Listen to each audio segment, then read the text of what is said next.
Boa noite, pessoal.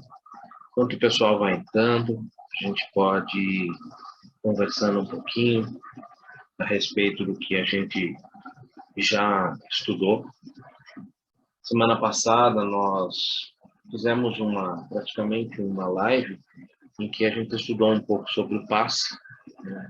Aprendeu que o passe ele é uma doação magnética e que todos nós, seres vivos, somos portadores dessa possibilidade de transmissão desse potencial magnético.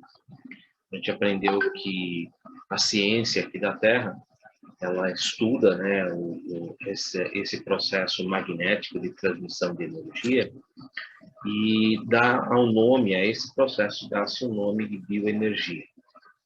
Aprendemos que essa bioenergia, estudada pela ciência aqui da Terra, pelos cientistas, ela é algo comprovado, é algo que é fisicamente comprovado, estudado já em diversos países.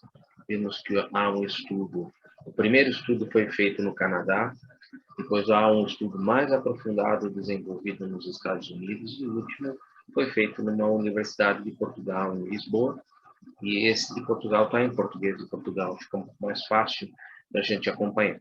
Eu fiz um esboço de como esse estudo foi realizado, e ali ficou muito claro para a gente, né? Ficou patente, né? Comprovado que essa transmissão magnética ela é algo que existe e que todos nós, seres vivos, somos portadores dessa possibilidade. Aprendemos que no Centro Espírita nós damos o nome disso de passe, né?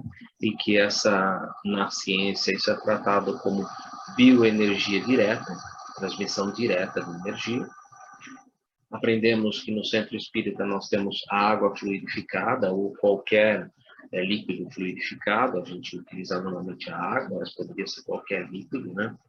E que a água fluidificada no Centro Espírita, na ciência, ela é compreendida, ela é estudada como bioenergia indireta.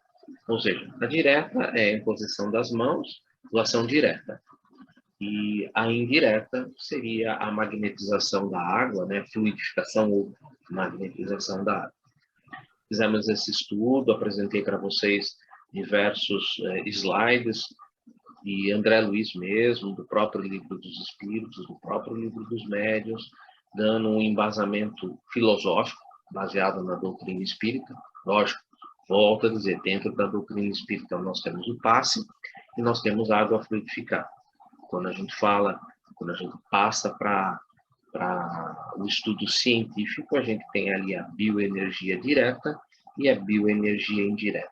Então, ficou mais fácil da gente compreender isso e fica mais fácil da gente poder fazer as observações que a ciência faz e da validação, né? Valida aquilo que a doutrina espírita nos apresenta. Isso é muito importante, porque a doutrina espírita é uma filosofia com bases científicas e com consequências morais. As consequências que levam à moralização do homem e, porventura, à busca pela felicidade. Afinal de contas, fomos criados simples e ignorantes, simples no sentido de únicos, né? Ignorantes no sentido de desconhece, com o objetivo de estudar, progredir intelectualmente e moralmente, chegar à verdadeira felicidade para a qual nós fomos criados. Fomos criados por Deus para sermos felizes. Esse caminhar é um caminhar que cabe a cada um de nós e cada um vai fazer como Jesus mesmo propôs, né? Cada um segundo suas obras, ou seja, cada um dentro do seu tempo. Há tempo de ir, há tempo de vir, há tempo de plantar, há tempo de colher. Nos ensina o próprio Eclesiastes, né?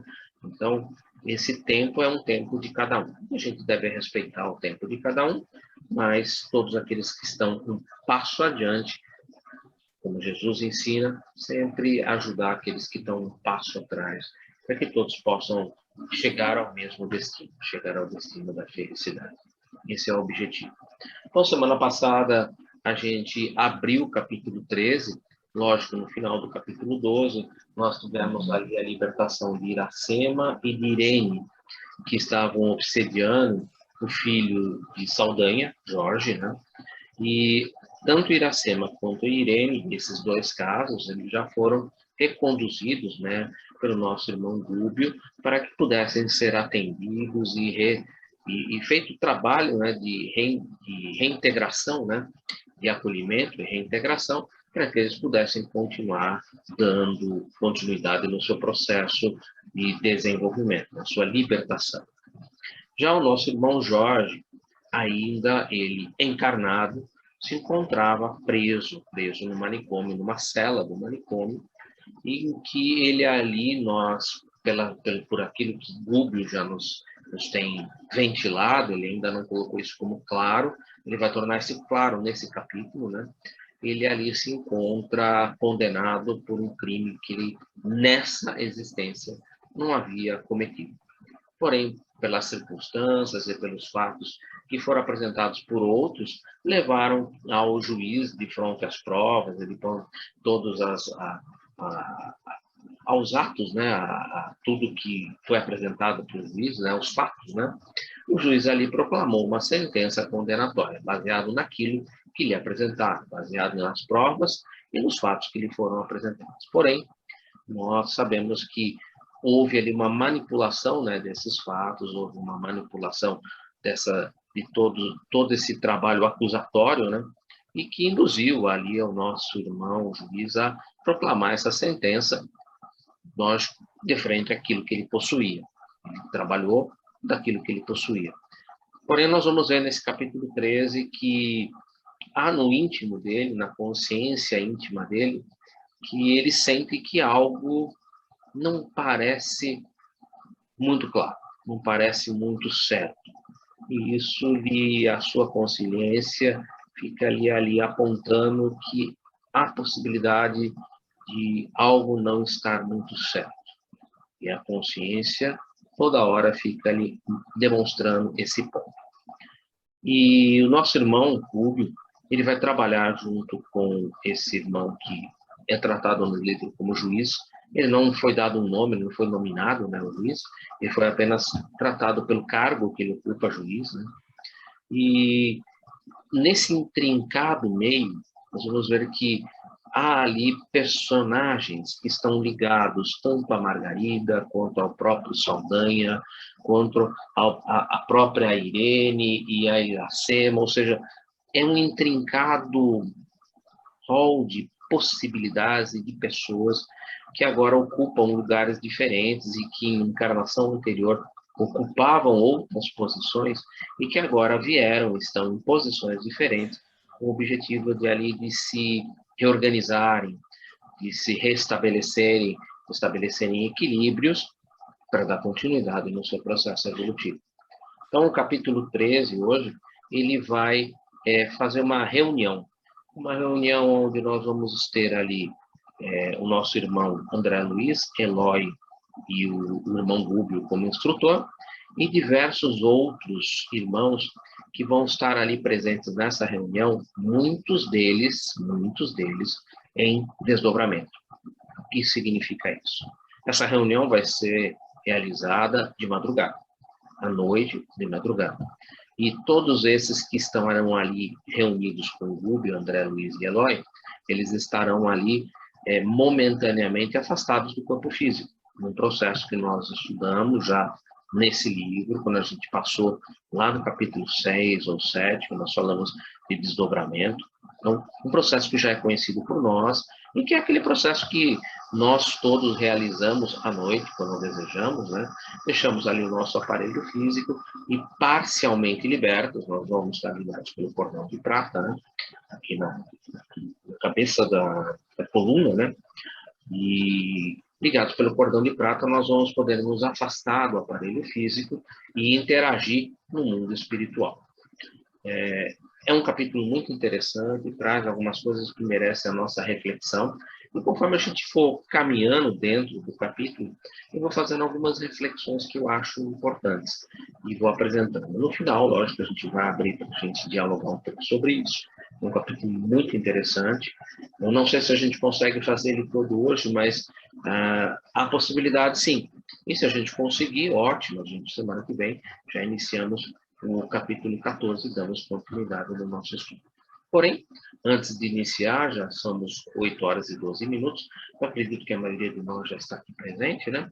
Eu queria abrir para vocês, para ver se alguém pode fazer para nós a abertura dos nossos trabalhos, para que a gente possa estabelecer uma sintonia com o mundo, com Deus, com Jesus e com os espíritos que nos acompanham nas nossas reuniões, que nos intuem e que nos inspiram. Quem poderia fazer essa abertura para nós, por favor?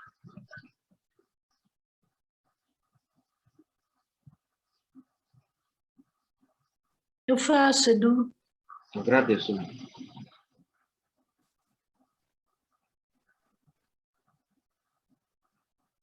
E assim, meus queridos irmãos e irmãs que estão participando deste trabalho, deste propósito de estudo, esta noite, vamos procurar sintonizarmos uns aos outros, nos conectarmos, né, neste mesmo propósito, que é de aprendizado, é de conhecer um pouco mais sobre a doutrina a qual nos eleva, a qual nos dá tantas respostas às nossas dúvidas sobre a nossa existência, né? E que possamos estar esta noite todos amparados pela espiritualidade, pelos benfeitores que trabalham incessantemente na seara do Mestre Jesus. Se porventura nos nossos lares tivermos algum irmãozinho que ainda não tem o devido entendimento, que ele possa estar presente também conosco nesse estudo, para poder receber as informações também, que tanto nos auxilia, que essas informações também possam auxiliá-lo, e que após o término da nossa reunião, ele possa ser levado pelos nossos amigos espirituais para receber o devido tratamento no local adequado.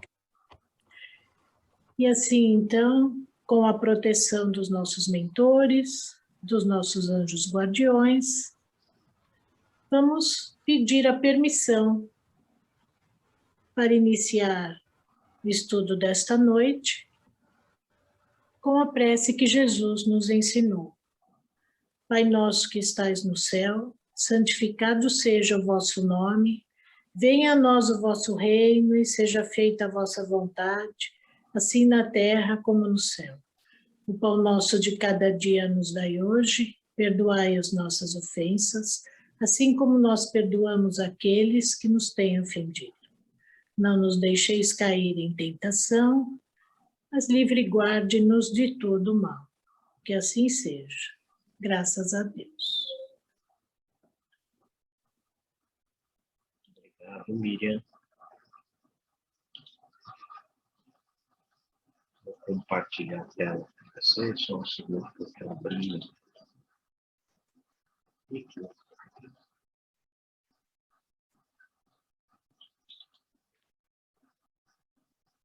Não sei porque ele fechou no PowerPoint.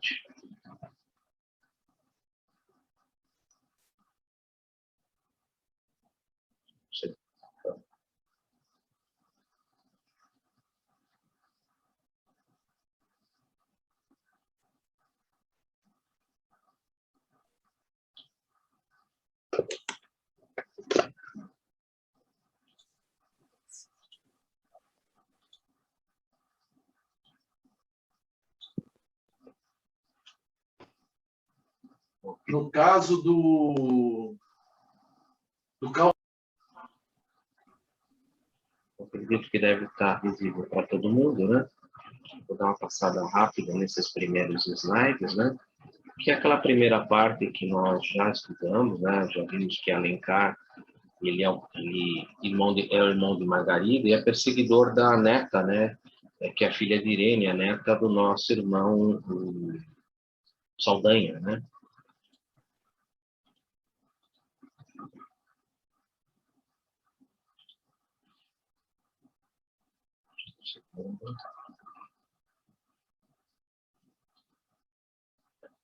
O último slide que a gente tinha parado tinha sido aí em minutos ministrou-lhe passes magnéticos nos órgãos visuais, né?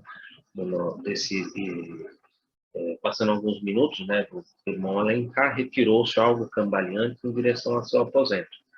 E aí Gubbio esclarece, né? Por alguns dias, disse-nos Gubbio, ele se ressentirá de enfermidade inofensiva que o ajudará a militar nos deveres do homem de bem. Esse irmão, o Alencar, ele era constantemente obsediado, né, por Saldanha, né? Saldanha estava sempre ali obsediando esse irmão e, logicamente, com essa obsessão ali exercida por Saldanha sobre Alencar, ele tinha ali cultivado naquela psicosfera desse irmão Alencar uma situação não muito boa, uma situação negativa, né?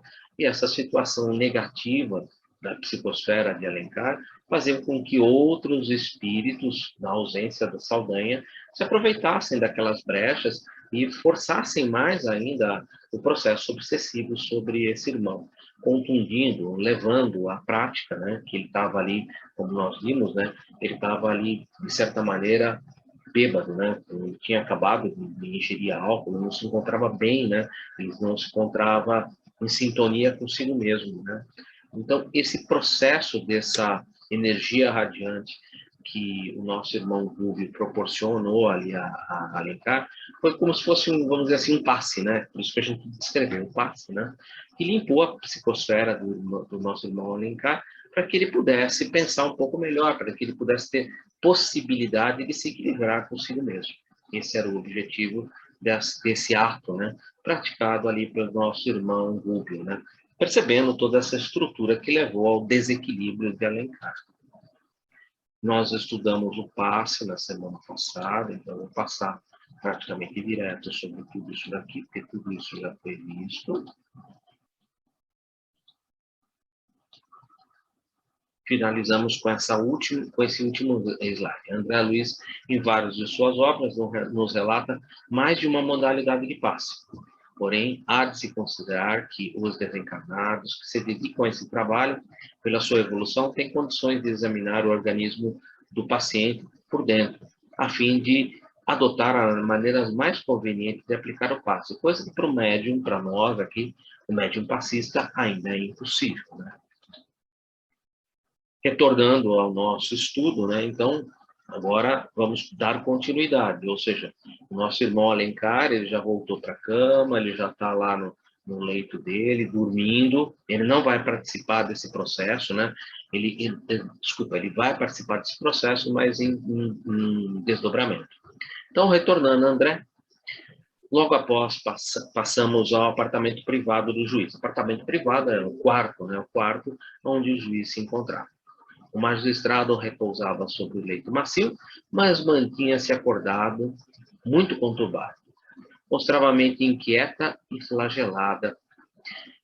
A mente, né, a consciência, contando que algo não estava bem, algo não estava certo. Havia ali algum problema. Esses problemas que a mente dele ali flagelava não eram só os relativos ao nosso irmão aqui, que se encontrava ali, é o nosso irmão Jorge, né? Que se encontrava ali no hospício preso, né? Injustamente. Mas muito outros, né? Quando nós vimos a abertura desse capítulo, né? Nós vimos que a casa do nosso irmão, do juiz, ela estava sitiada por muitos espíritos. Espíritos que vinham ali cobrar, né, justiça, e muitos outros ali que se encontravam numa situação perdida e que precisavam de orientação. Isso, óbvio, normal, numa casa em que não se cultiva nenhum tipo, não se cultiva o evangelho no lar, não se cultiva nenhum processo de defesa. Como nós vimos e já estamos estudamos diversas vezes, né? Todas as casas que não se cultiva o evangelho do lar, em que não se cultiva nenhum processo de defesa, elas estão abertas a todo tipo de espírito que ali adentra.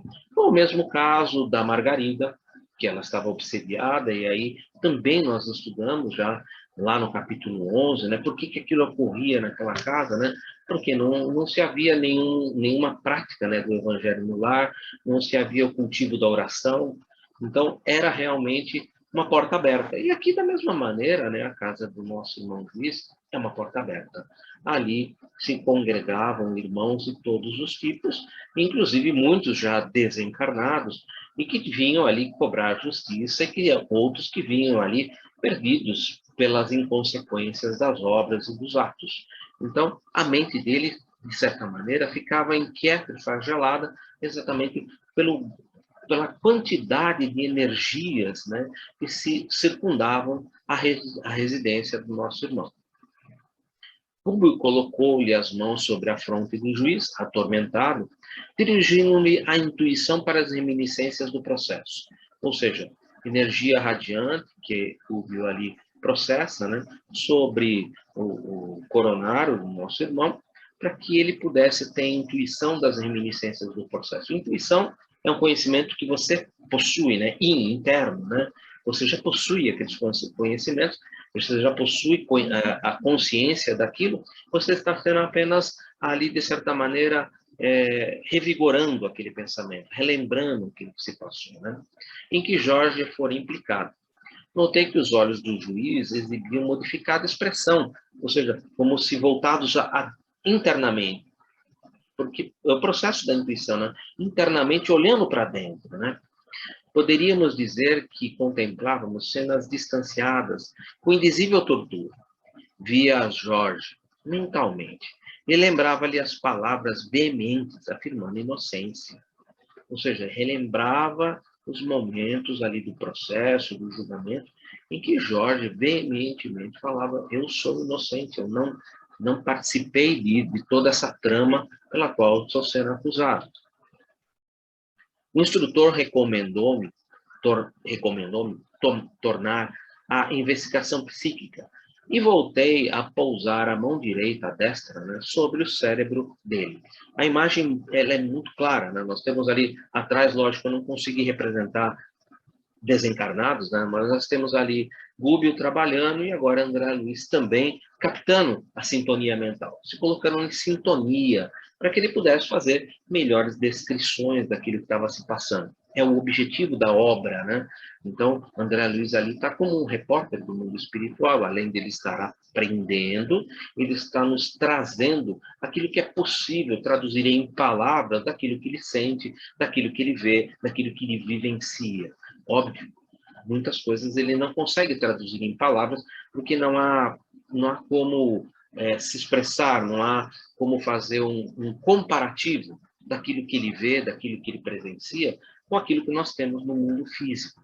Mas grande parte das coisas ele consegue nos trazer pelo menos um esboço daquilo que está se passando, para que a gente possa ir aprendendo e se ambientando melhor e aprendendo um pouco aquilo que ele está observando ali do trabalho que Gúbio estava executando. Meditava o pai de Margarida naquele processo de cuidado, desde muito, ferindo o próprio coração. É uma pergunta que faz assim mesmo, né?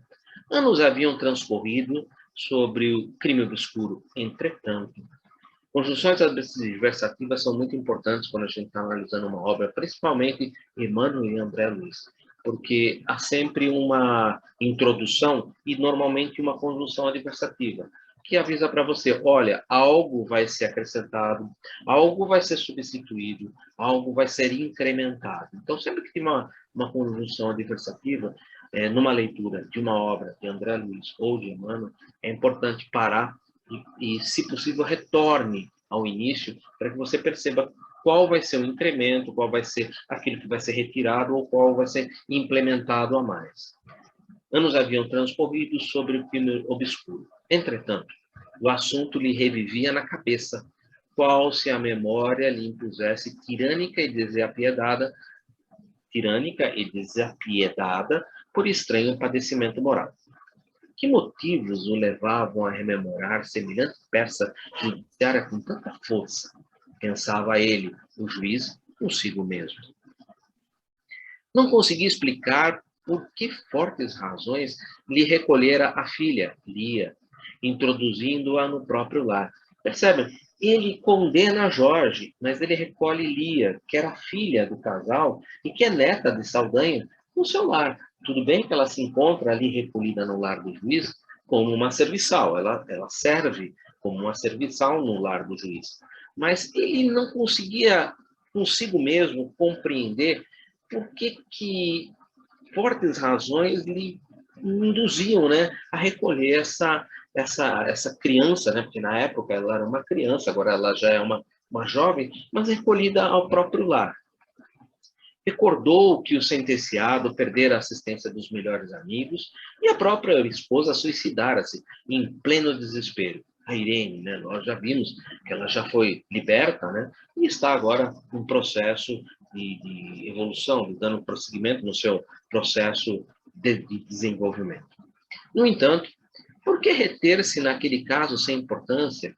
Para ele, percebem, o juiz que cuida de muitos casos, né? Por que eu estou nesse momento tão revigorando, relembrando, e a minha consciência tanto me martirizando sobre isso, né? Ele, o juiz, chamado a processos incontáveis, apreciar enigmas muito mais intricados e importantes. Não conseguia, pois, justificar-se quanto às reminiscências do humilde condenado, réu de crime comum. Para ele, réu de um crime comum. Ele tinha essa dificuldade, só que a consciência dele lhe indicava: algo não está certo, algo não está concluído, algo ainda há de ser concluído. Nesse instante, o instrutor recomendou a Eloy e a mim, André Luiz, buscássemos Jorge em desdobramento do sono, enquanto prepararia a este último, o juiz, o desligamento parcial do corpo através do sono. Ou seja, haverá agora uma reunião, né? E essa reunião será toda em processo de desdobramento, ou seja, todos estarão ali reunidos, né, em desdobramento pelo sono, né? E ele estava ali começando a preparar esse ambiente. Seria do tipo assim: olha, André e Eloy, vão lá buscar o nosso irmão Jorge, porque enquanto vocês vão buscar, eu vou aqui induzir o nosso irmão, o juiz, ele vai entrar num sono, e entrando no sono, ele vai sair num processo de desligamento parcial, para que a gente possa fazer uma reunião benéfica, a fim de acolher a todos, a fim de tentar ali, de alguma maneira, acolher, de alguma maneira orientar, equilibrar e esclarecer a todos que ali se encontrariam nessa reunião. Esse tipo de reunião, gente, é bem comum, tá? No cubículo do manicômio, Jorge se achava ausente do corpo físico. Ou seja, ele já se encontrava dormindo, corpo físico, e ele já se encontrava ali dentro da cela. Porém, em grande abatimento. Óbvio, né? Ele tinha passado por um processo obsessivo, né? Um processo obsessivo de subjugação, em que Irene e a Iracema, a própria mãe, ali num processo simbiótico, né? De obsessão simbiótica, né? Como que na doutrina espírita chamada de vampirismo espiritual, e também aqui André Luiz utiliza um nome parecido, né? Que é uma simbiose, um processo simbiótico de vampirização de energias, né?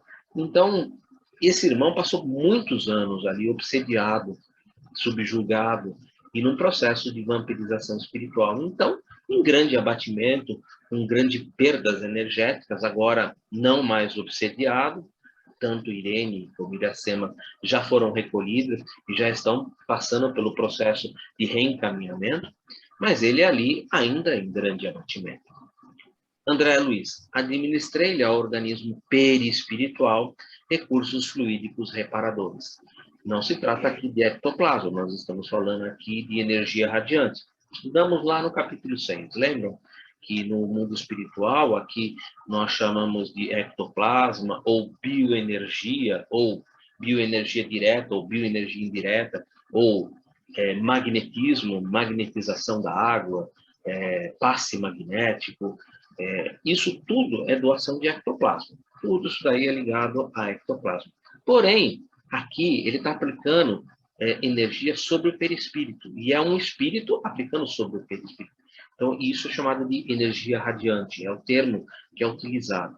Ela é parecida, é similar ao ectoplasma, porém ela age sobre o perispírito. Ah, mas então essas energias, quando aplicadas sobre o perispírito, elas não refletem no corpo físico? Nós já estudamos isso. Nós estudamos quando a gente estudou o passe, né, em que nós não temos um médium, né, que é o passe que o Gubbio fez sobre o nosso irmão Alencar, né. O passe que o Gubbio faz é sobre o perispírito e, aplicando sobre o perispírito, ele se reflete no corpo físico, a reflexão no corpo físico, né. Então, administra ele ao organismo perispiritual recursos fluídicos reparadores, ou seja, energia radiante reparadora, que reconstitui as qualidades, assim, por falta de palavra, né? As qualidades do próprio perispírito, né? Tornou ele mais forte, né? E transportamos-lo à residência indicada. Fizeram o transporte do nosso irmão Jorge até o local. A essa altura, o dono da casa, o juiz, e a neta de Saldanha, Lia, que estava naquele quartinho lá embaixo, né, provisoriamente libertos pelo sono, ou seja, todo mundo em processo de desligamento. Todos aí em processo de desdobramento. Apaga esse desligamento, está errado isso. Todos aí em processo de desdobramento, né, já se encontravam ao lado de Gubbio, que recebeu Jorge com cuidadoso carinho. Unidos os três, todos os três ali unidos, emprestou-lhe forças à mente por intermédio de operações fluídicas, novamente energia radiante. Então, todo mundo ali de perispírito, não tem nenhum encarnado. Então, é tudo energia radiante. Então, ali, o nosso irmão Gubbio, ele está fazendo uma doação de energia radiante para que houvesse ali um equilíbrio mental, que houvesse ali... Porque, normalmente, quando a gente está nesse processo de desdobramento, o espírito ali nem sempre ele é muito, vamos dizer assim, lúcido com aquilo que está se passando, né? E nós vamos ver, inclusive, André Luiz vai falar sobre isso, mas essas energias que o Gubbio ali fornece é para que favorecesse um pouco mais essa lucidez, para que eles pudessem ali se encontrarem, se verem e pudessem realmente estabelecer um diálogo e uma confraternização. É o objetivo desse trabalho. Para que ouvissem acordados, em espírito. Esse espírito, óbvio, está com E minúsculo, porque está todo mundo aí, está todo mundo encarnado, então está no sentido de alma, por isso que ele aparece com E minúsculo. Tanto quanto possível. Notei, então, que o despertamento não era análogo para os três. Lógico, esse despertamento ali, que essas energias fluídicas, esse fluido energético ali, que Gubbio imprimia, mesmo esse despertamento não era igual para os três. Variava de acordo com a posição evolutiva e condições mentais de cada um. Isso é natural, né? Todo o processo de desdobramento ocorre dessa forma, né? Eu costumo fazer alguns exercícios, às vezes, né? Nesses processos de desdobramento, que acontecem naturalmente durante o sono, né, da gente, né? E eu vou fazendo, às vezes, algumas experiências. Eu já, sabe, a gente vai com o tempo e com o trabalho desenvolvido nesses desdobramentos, você vai conseguindo fazer algumas marcações em que você, quando encontra uma determinada marcação, você tem um sonho que a gente chama de sonho lúcido. Não sei se alguém já experimentou isso, né? Você tem consciência que está dormindo. E tendo consciência que você está dormindo, aí você começa a ter um pouco mais de controle sobre aquele processo de desdobramento em qual você se encontra.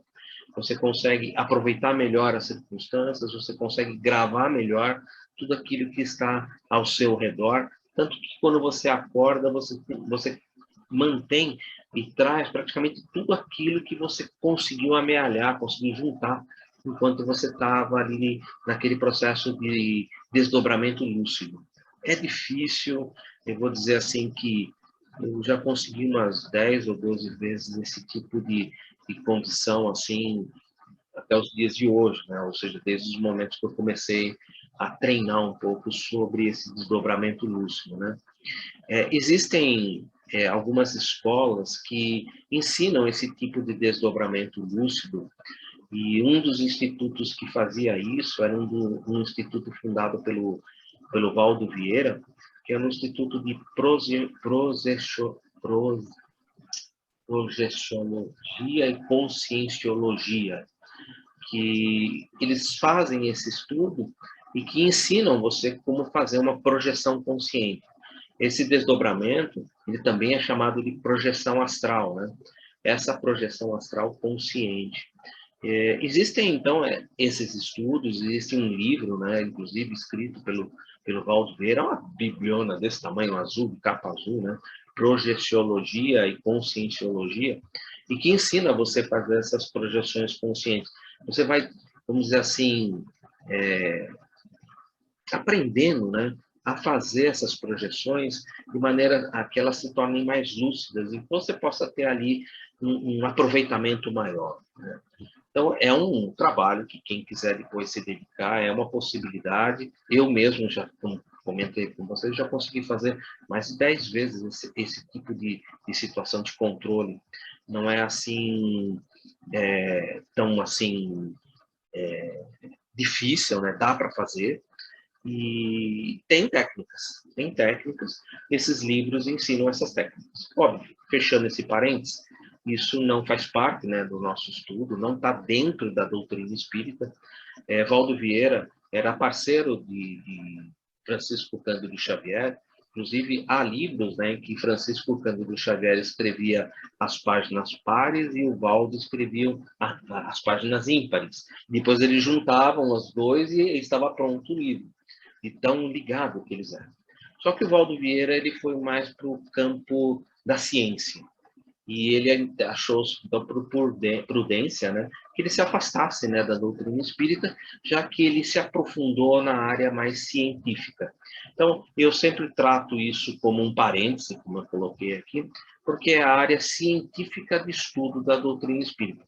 Obviamente, lembrando que a doutrina espírita é uma filosofia que tem como base a ciência, que se fundamenta, né, se estrutura na moral, né? Então, essa parte científica ela é importante, mas é importante também que ela não abafe, né, os ensinamentos do Cristo, não abafe aquilo que é o mais importante, né, que é o cristianismo redivivo, né? Então, o Valdo ele achou prudente que ele se afastasse e fosse fazer esses estudos na área científica. Então, essa é uma área científica. Fechando esse parênteses, depois quem quiser pode procurar algo mais e aprender um pouco mais. É possível, tá, gente? Mas aí cabe a cada um. Fechando parênteses e voltando para o nosso livro, André, variava de acordo com a posição evolutiva e as condições mentais de cada um. As condições mentais, por parêntese que eu abri para vocês. O magistrado era mais lúcido pela agilidade dos raciocínios. A jovem Lia, filha de Jorge, colocava-se em segundo pelas singulares qualidades de inteligência. Situava-se Jorge em posição inferior em face do esgotamento energético em que se encontrava. Esgotamento energético em virtude da simbiose, da obsessão simbiótica, o vampirismo espiritual, ao qual ele tinha sido subjugado por muitos anos, né? Então, os três ali se encontravam, mas, de certa maneira, fortalecidos pelas energias fluídicas que o nosso irmão Rúbio ali havia emprestado, vamos dizer assim. Ali, a palavra empréstimo não cabe bem, havia doado, né, para que os quatro ali pudessem estabelecer essa conversa fraterna. O juiz, agora adormecido, vendo-se frente do antigo réu e da filha que identificou de pronto, perguntou a esmo, absorvido de incontido espanto: onde estamos? Onde estamos? Que lugar é esse? Onde nós estamos? Rúbio. Juiz, disse Rúbio, aureolado por luz intensa, após a prece que efetuaram.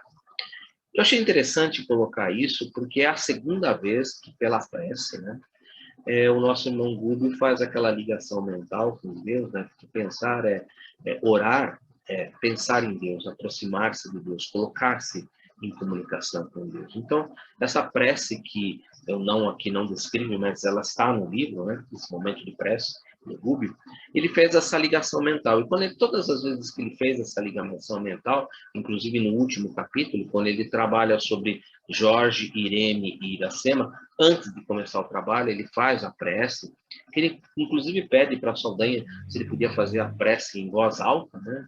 Para vocês lembrarem, né?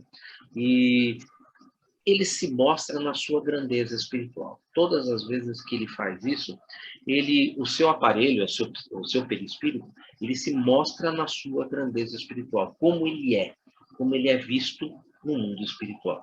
É a mesma coisa que nós vemos ali no Evangelho de Mateus, quando nós vemos Jesus ali sobre o Monte Tabor, naquilo que é chamado de transfiguração, e que, na verdade, ali Jesus apenas se mostra como ele é, a aparência, a sua realeza perispiritual, a sua realeza perispiritual não cabe também essa palavra, né? A sua realeza do seu espírito, porque afinal de contas ele é um espírito puro, não possui um perispírito, então a sua realeza do seu espírito, né? Em luz e luminescência, como ali é descrito por Pedro, João e Tiago, que acompanham aquele processo, né?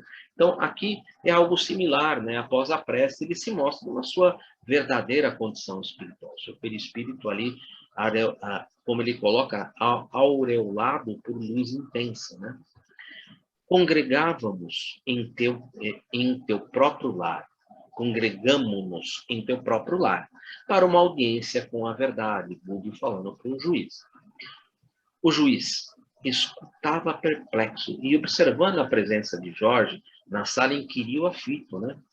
Apelam porventura em favor deste condenado, afinal de contas, para ele estava vendo Jorge ali como alguém que ele havia condenado, e ali aquele grupo, então uma pergunta cabível, né, de um juiz, vocês estão apelando, em porventura, relativo a Jorge, o condenado?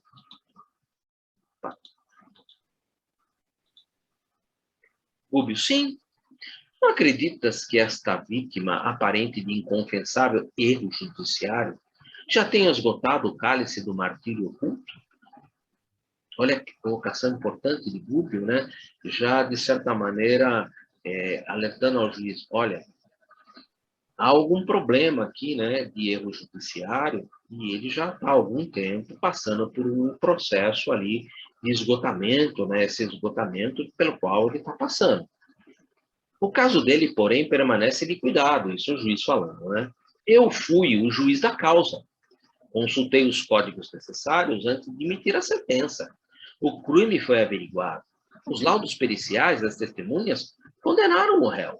Não posso, em sã consciência, aceitar intromissões, mesmo tardias, sem argumentação poderosa e cabível. Bom, então, vamos para as argumentações. Rubio, compreendo que a negativa disse o nosso instrutor, então, melancólico. Os fluidos da carne tecem um véu pesado demais para ser facilmente rompido pelos que se não afeiçoam ainda diariamente ao contato da espiritualidade superior.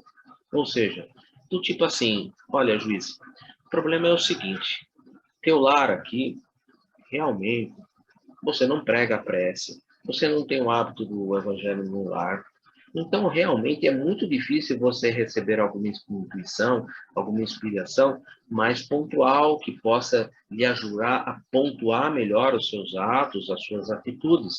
Você aqui está realmente muito materializado, muito materialista, né? Então, é difícil romper essa carapaça, né, pela qual você se encontra aqui revestido. É muito difícil da espiritualidade superior entrar em contato se não há ali nenhum vínculo, não há nenhuma ligação. É realmente um trabalho bastante complicado, gente. Invocas a tua condição de sacerdote da lei para esmagares o destino de um trabalhador que já perdeu tudo quanto possuía, a fim de que resgatasse intensivamente os erros do passado distante? Percebam que aqui Rubio já está esclarecendo, né? Olha, há alguns probleminhas lá no passado. Ele está resgatando aqui, isso não é uma coisa por um acaso, né? Porque se você imaginasse que essa pessoa tinha sido condenada e injustamente, onde fica a justiça divina, né? Onde é que fica Deus nessa situação, né? há erros no passado distante. Então, essa condenação, ela tem causa. Só que essa causa não está na vida presente. Essa causa está no passado distante, está em vida pregressa. Lembra do capítulo 5 do Evangelho segundo o Espiritismo? Bem-aventurados aflitos, porque serão consolados. Kardec trabalha sobre a justiça das aflições. E aí ele trabalha sobre as causas presentes, que são grande maioria, e que estão na vida presente. As causas pregressas, nesse caso, tá? Ou seja, há causas lá no passado e que agora me justificam a expiação pela qual eu estou passando, para que eu possa crescer e evoluir, aprender com isso, né? E escolhas. Há escolhas também. Aqui, nesse caso, nós estamos falando de erros do passado distante, ou seja, o nosso irmão ele foi condenado injustamente nessa encarnação. Concordamos em gênero, número e grau, é isso que o irmão Gugu está falando. Porém, há causas. As causas que levaram a esse processo e que isso levaram a essa condenação. Que perante Deus não há erros, porque em Deus tudo é perfeito. Se há uma perfeição, se há perfeição e é perfeito, os erros, como ele está dizendo, estão no passado distante. Não estão nessa vida. Ele está passando por isso, mas porque há causas, e as causas estão em vida pregressa. E ele continua. Admite, juiz, que o homem viverá sem contas?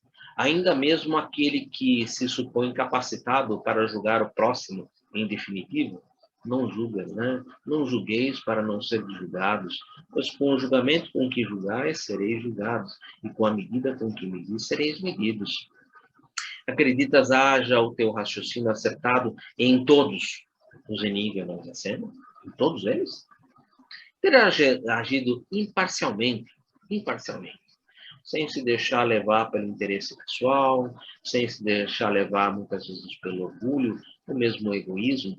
Na maioria das vezes, sempre há, no fundo, alguma coisa de interesse pessoal. A gente precisa tomar muito cuidado com isso. Por isso que ele coloca, terás agido imparcialmente. Em todas as tuas decisões, não creias. Creias mesmo. Nem eu. Juiz, continuou Google, não fosse a compaixão divina que te concede ao ministério diversos auxiliares invisíveis, ou seja, mesmo você não orando, mesmo você não tendo o evangelho no lar, você tem auxiliares invisíveis que te amparam e que procuram te ajudar. Lembra do caso do médico? Exatamente a mesma circunstância que nós estudamos, inclusive Gubbio nos apresentou, dizendo que todos os médicos têm sempre uma equipe espiritual, alguns espíritos que ali o acompanham.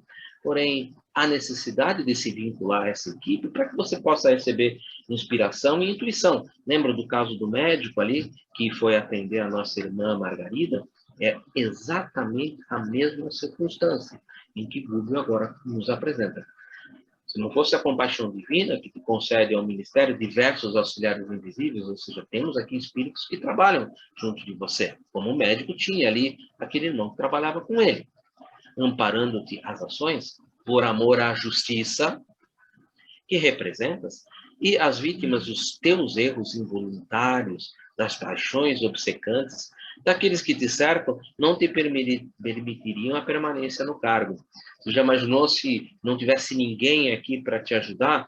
Todo aquele monte de gente, quando André Luiz chegou na casa, disse, nossa, tem um monte de gente aqui clamando por justiça, tem um monte de gente aqui pedindo que quer tirar satisfação sobre aquilo que aconteceu. E é exatamente o que o nosso irmão Gubbio está falando. Olha, existem diversos auxiliares invisíveis que, por amor à justiça e por aquilo que você faz, estão te amparando.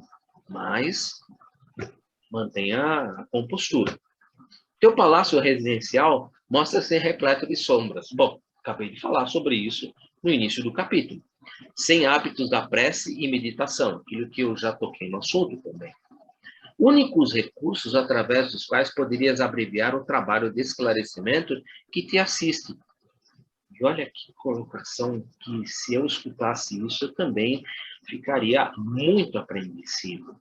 Grandes surpresas que reservam o transe final do corpo.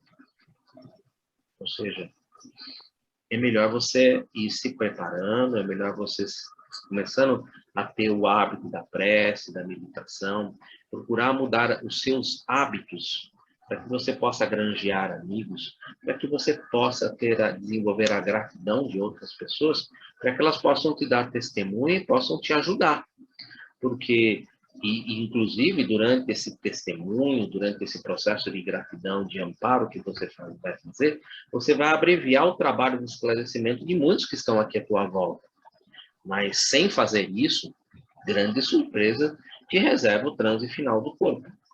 É algo muito pontual e muito chocante. Ouvir um negócio desse realmente é algo que, num processo como esse, deve marcar muito no coração da pessoa, muito mesmo. Verificando-se pausa mais longa, o magistrado exteriorizou nos olhos indefinível terror. E como, né? Caiu de joelhos e rogou: benfeitor ou vingador, ensina-me o caminho. Que devo fazer em benefício do condenado? Gúbio, facilitarás a revisão do processo e lhe restituirá a liberdade. Ele então é inocente? Indagou o magistrado, o juiz. A resposta é linda, né? Ninguém sofre sem necessidade à frente da justiça celeste. E tão grande harmonia rege o universo que os nossos próprios males se transubstanciam em bênção. Explicaremos tudo. Ele está usando aqui uma passagem que o irmão Flacos colocou no primeiro capítulo, né? Que era: por meio de aparente injustiça, a justiça divina atua até que o amor nasça e nos redima a todos e nos reconecte com a boa lei divina. Ele está usando exatamente o ensinamento que o irmão Flacos, que é o primeiro capítulo da obra, né, que é a palestra, né, do irmão Flacos, né, que é o orientador do grupo, faz essa orientação para Gúbio. O Gúbio, na verdade, é como se ele, lógico, intuitivamente e sabendo, ele está usando exatamente o mesmo processo. Ninguém sofre sem necessidade à frente da justiça celeste. Ou seja, existe uma causa, não há sofrimento sem causa. Tá? Ninguém passa por uma aflição apenas por estar passando. Existe uma causa. E tão grande harmonia rege o universo que os nossos próprios males se transubstanciam em bênção. Explicaremos tudo. Exatamente o ponto que Flacos coloca no capítulo 1. Olha que bonito, né? A obra ela está toda interligada. Tudo aquilo que aparece como ensinamento num capítulo, mais para frente ele é demonstrado. Aqui ele aparece de forma demonstrando. Muito, muito importante a gente ir lembrando dos outros capítulos e principalmente das instruções que foram dadas ali no capítulo 1 do irmão Flacos, que realmente é um irmão de... Poxa, ele estava na sexta esfera terrestre, né? Ou seja, um irmão que não tinha nem perispírito para ele se manifestar ali. Tiveram que fazer uma doação de energias radiantes para que ele pudesse ali se manifestar, de tamanho desenvolvimento intelectual e moral que ele tinha. Né? Então, ele ensinou muita coisa para a gente. E agora, o uso de uma das coisas que ele trouxe para a gente lá, né? Gúbio, ampara em tua casa a filha dele, que assim receberá boa educação. Do tipo, falando para o juiz: olha, ampara a Lia, né? Porque é importante você cultivar em Lia a gratidão, cultivar em Lia esse processo de amparo para ela, porque ela lhe será muito útil. Magistrado, mas essa menina não é minha filha. Gúbio, não serias convocados por nós a semelhante encargo se não fosse capaz de recebê-lo. Não se coloca fardos pesados sobre ombros frágeis. Os ensinamentos do Cristo estão sempre presentes em tudo que Gúbio fala. É impressionante, né? Queres que só seja possível os compromissos com os seus consanguíneos? Aprende, juiz, a semear o amor no chão em que pisas, para que o amor seja seu advogado onde e quando precisares. Essa passagem me lembra uma parábola, né, de Jesus, que é uma parábola bastante estranha, né? Que é aquele servo que é o... Deixa eu ver se eu lembro em que lugar estava. Parábola do administrador infiel, está no capítulo 16 do Evangelho de Lucas, né? Daquele servidor que ele foi ali pego na sua mordomia, né? E que ele ia ser dispensado da mordomia. E que ele tinha dificuldades para fazer uma série de coisas, mas ele se utilizou dos recursos que são de Deus e que pertencem a Deus, para que ele pudesse ali desenvolver gratidão e desenvolver junto a essas pessoas aquilo que ele colocou, advogados, pessoas que pudessem dar testemunhos do trabalho e da gratidão que ele havia desenvolvido. É isso que Rubio aqui está nos lembrando daquela parábola: desenvolva a gratidão, desenvolva amigos, para que você possa ter pessoas que possam dar testemunho de você, que possam te ajudar, te amparar nesses momentos mais difíceis. É isso que ele está dizendo para o juiz: olha, aproveite as oportunidades, não deixe passar essas oportunidades de criar esses vínculos, de criar essa gratidão, de criar esse amparo, que um dia ou outro você vai precisar disso, né? Na Terra, a justiça abre tribunais para examinar o crime em seus aspectos variados, especializando-se na identificação do mal. Todavia, no céu, a harmonia descerra santuários, apreciando-nos a bondade e a virtude, consagrando-se à exaltação do bem na totalidade dos seus ângulos divinos. Enquanto é tempo, concilia-te depressa com teu adversário enquanto estás a caminho com ele. É isso que ele está querendo dizer. Enquanto é tempo. Faze de Jorge um amigo e da filha dele uma companheira de luta, que te afague um dia os cabelos brancos e te ofereça mais tarde a luz da prece, quando teu espírito for compelido a transpor o escuro portal do túmulo. Granjeai amigos. Concilia-te depressa com teu adversário enquanto estás a caminho com ele, para que a consciência não te entregue ao juiz e o juiz te entregue ao executor, porque não sairás dali até que pague o último centil. É isso que ele está falando. Cuidado com isso. Granjeai amigos, cultivai gratidão no coração das pessoas, cultivai o testemunho das tuas boas obras, para que, no momento que você transpor o escuro portal do túmulo, você possa ter, tanto antes como depois, esses amparos que você mesmo cultivou. É isso que ele está querendo dizer. O juiz, em pranto, interrogou: como agir, porém? Amanhã já, aqui nosso irmão Gupi, né? Amanhã tem um discurso grande aí, que eu não coloquei. Te erguerás do leito sem a lembrança integral do nosso entendimento de agora, porque o cérebro de carne é instrumento delicado, incapaz de suportar a carga de duas vidas. Mas ideias novas surgirão formosas e claras, com respeito ao bem que necessitas praticar. Ou seja, aqui nós não estamos falando de violação de nenhum livre-arbítrio, porque você vai receber isso por intuição. Você vai lembrar isso por intuição e você vai ter ali a liberdade de você tomar o caminho. A intuição, contudo, é disco milagroso da consciência. Funcionará livremente, respondendo pelo seu livre-arbítrio. Funcionará livremente, totalmente livre, retransmitindo-te as sugestões desta hora de luz e de paz, respeitando o teu livre-arbítrio e as tuas escolhas. Qual canteiro de bênção, ofertando-te flores perfumadas e espontâneas. Não hesite. Outras recomendações. Bom, eu fiz aqui, é um comentário mesmo, né, meu aqui, sobre a intuição, só para a gente lembrar um pouco sobre isso. O que é a intuição?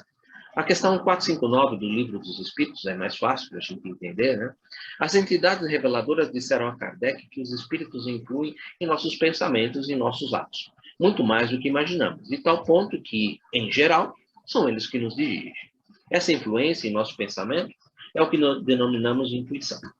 Em certas ocasiões, acodem-nos sobre determinado assunto, que é o caso do nosso irmão juiz, repentinamente um pensamento, por vezes sugerindo-nos como enfrentar determinado problema, exatamente aquilo que nós estamos vivenciando. É a influência espiritual sobre a nossa mente em forma de intuição. Ela ocorre com frequência? Pergunta que também está no próprio Livro dos Espíritos. Segundo revelam os Espíritos, na resposta à questão 459 do Livro dos Espíritos, já citada acima, sim, frequentemente recebemos a influência espiritual em forma de intuição. Todos nós todos nós estamos sujeitos a ela? Também pergunta do Livro dos Espíritos. Sim, sem dúvida, né? Cabe-nos, porém, definir a qualidade da intuição, boa ou má, conforme a campanha espiritual de que nos cercamos. Me diga quem tu és, que eu te direi com quem tu andas. É bem assim, né? Depende do padrão de sintonia que você vai querer estabelecer. Se você se procura mudar os seus hábitos, fazer a sua reforma íntima, procura manter a prece e a elevação mental, logicamente, terá ali junto com você espíritos que sintonizam a mesma coisa. Agora, se você gosta de outras energias, também terá outros espíritos que sintonizam com essas outras energias, das quais você tem mais familiaridade. Qual o motivo da sua utilização? Por que é utilizada a intuição? Os bons espíritos a utilizam para nos ajudar a enfrentar as provas necessárias à nossa evolução.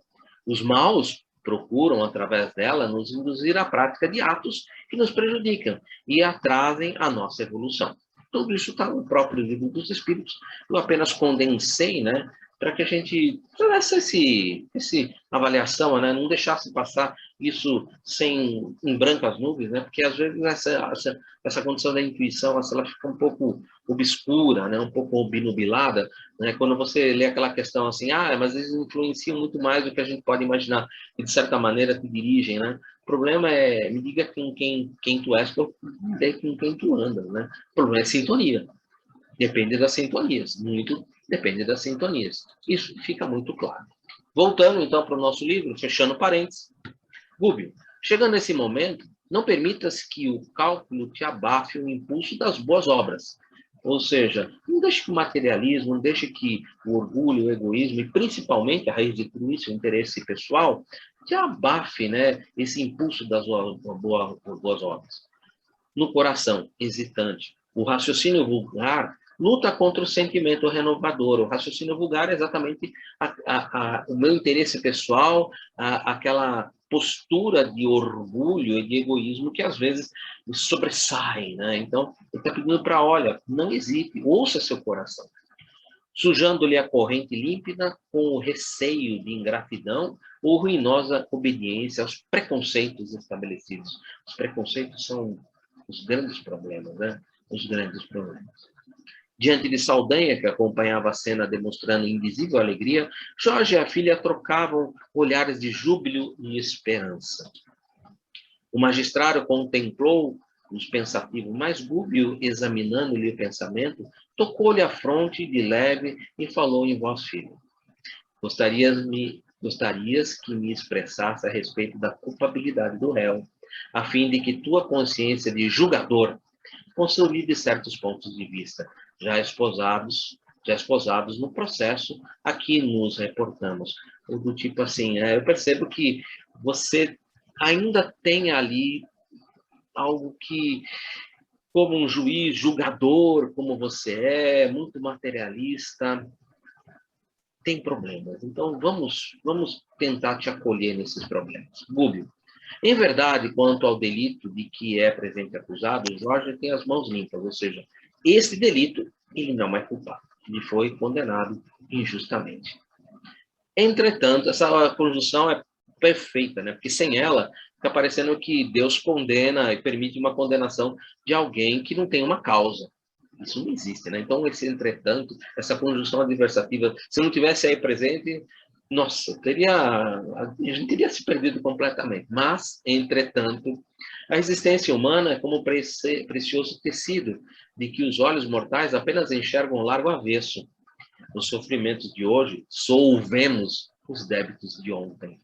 Temos muitas vidas, temos muitas encarnações em uma vida. Com isso, não desejamos dizer que nossas faltas, muitas vezes oriundas da ociosidade ou da impenitência de agora, gerando resultados ruinosos para nós mesmos e para outrem, sejam recursos providenciais ao pagamento de alheias dívidas, porque assim consagraríamos a fatalidade. Não é assim que funciona. Por soberana do mundo, quando em todas as horas criamos causas e consequências com os nossos atos cotidianos. Ou seja, é tudo uma relação de causa e efeito que nós mesmos criamos.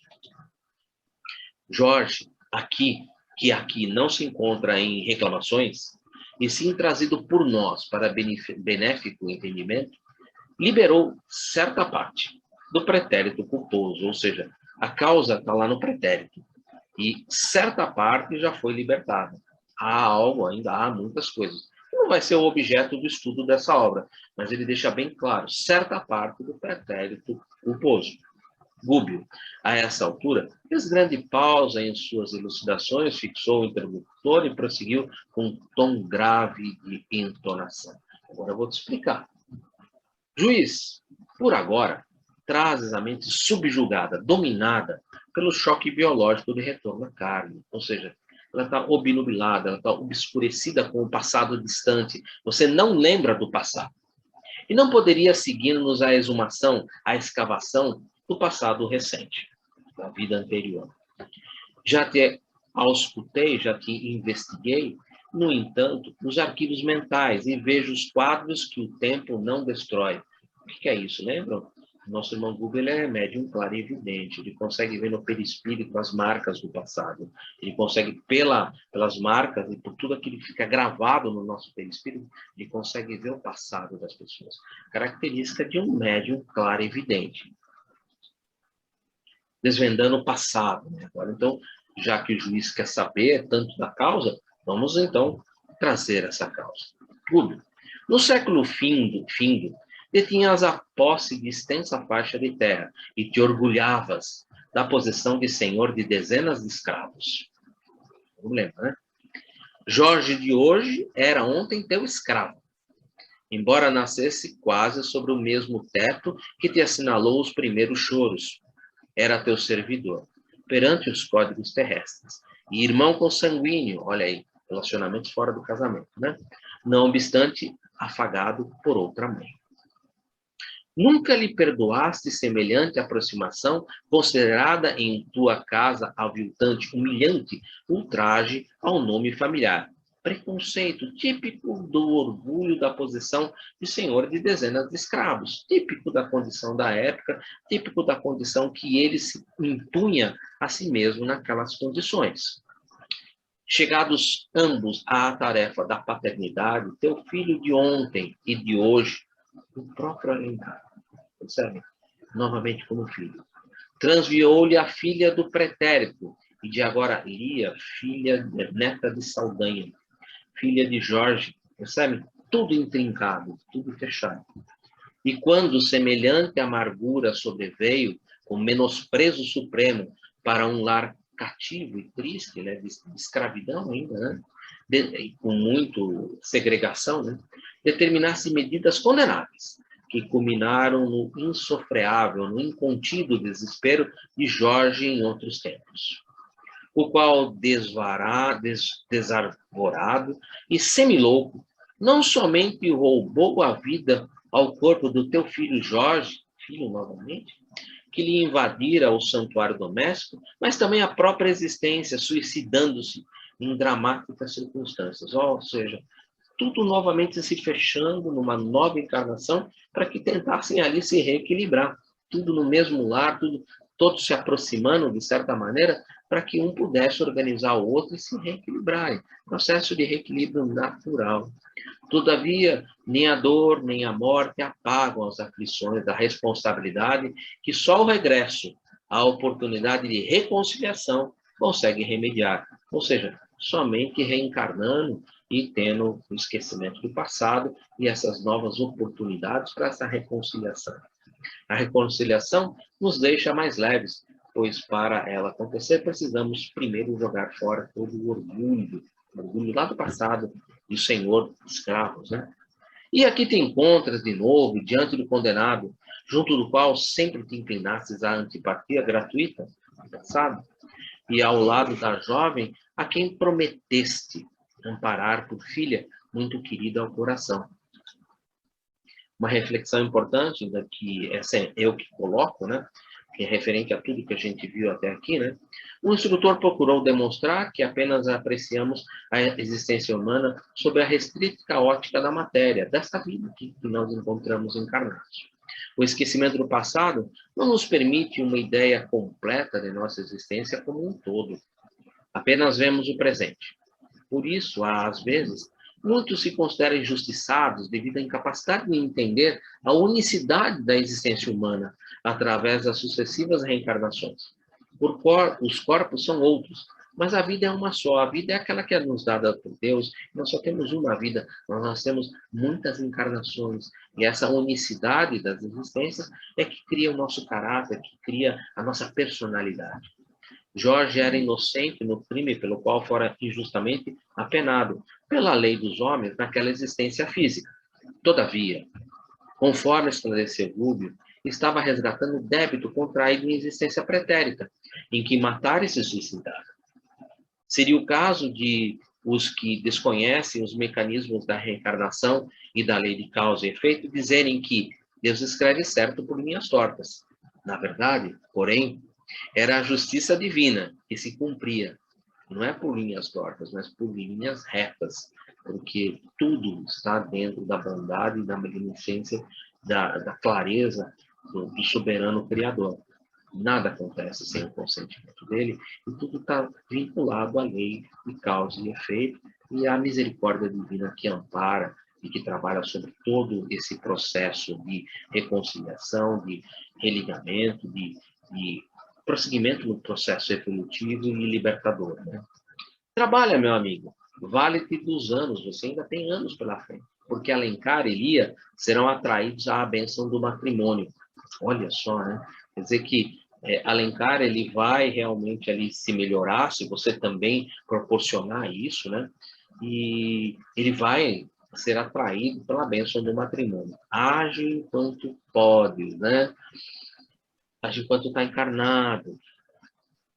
Todo bem praticado felicitará a ti mesmo, porquanto outro caminho para Deus não existe.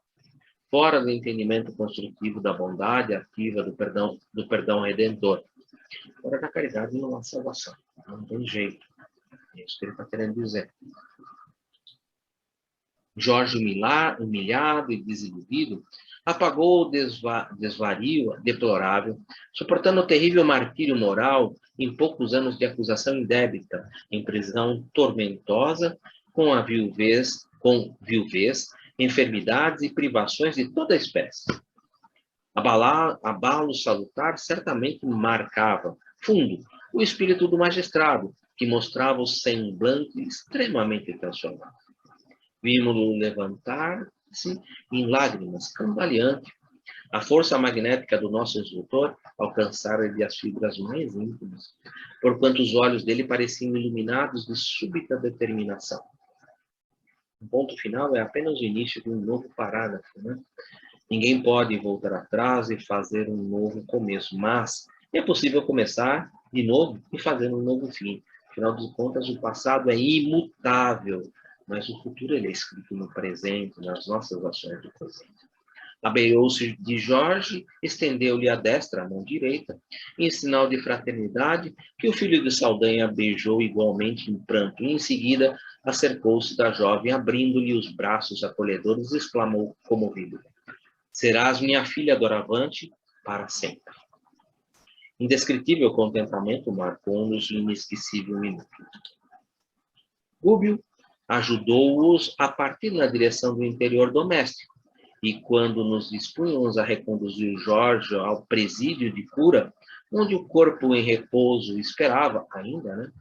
Saldanha, plenamente modificado por uma alegria misteriosa que lhe transformava as expressões fisionômicas, avançou para o nosso instrutor e, tentando beijar as mãos, murmurou: nunca pensei em encontrar noite tão gloriosa como esta. Ia desmanchar-se em palavras de reconhecimento, mas Rubio, com naturalidade, obrigou a reajustar-se, acrescentando: Saldanha, nenhum júbilo, depois do amor de Deus, é tão grande quanto aquele que recolhemos no amor espontâneo de um amigo. Semelhante alegria nesse momento é nossa, porque te sentimos a amizade nobre e sincera no coração. Um abraço de carinhosa fraternidade coroou a tocante e inesquecível cena. Essa passagem, ela me lembra, o final, né?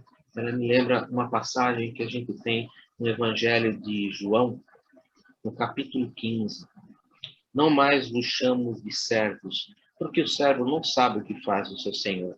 Eu vos tenho chamado de amigos, porque todas as coisas que eu ouvi junto do meu Pai, vos dei a conhecer.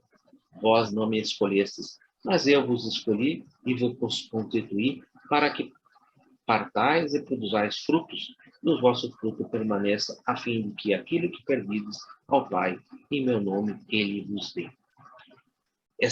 O versículo número 15, ele é a descrição, né, exata disso, né?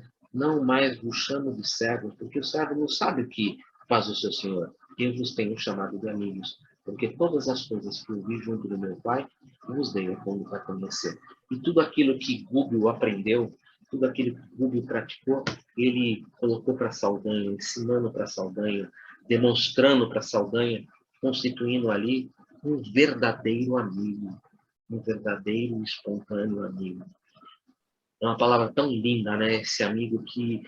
Esse final desse capítulo, para mim, assim, foi marcante, quando Rubio coloca, né, esse amor espontâneo de um amigo, que semelhante alegria nesse momento é nossa, porque te sentimos amizade nobre e sincera no coração, essa amizade de um amigo.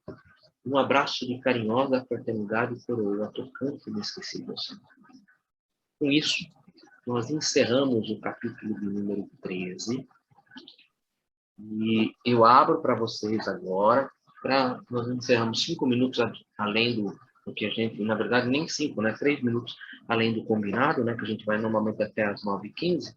E abro para vocês agora fazerem comentários, colocarem dúvidas, implementarem alguma coisa que vocês achem justo de comentar e de colocar com a gente.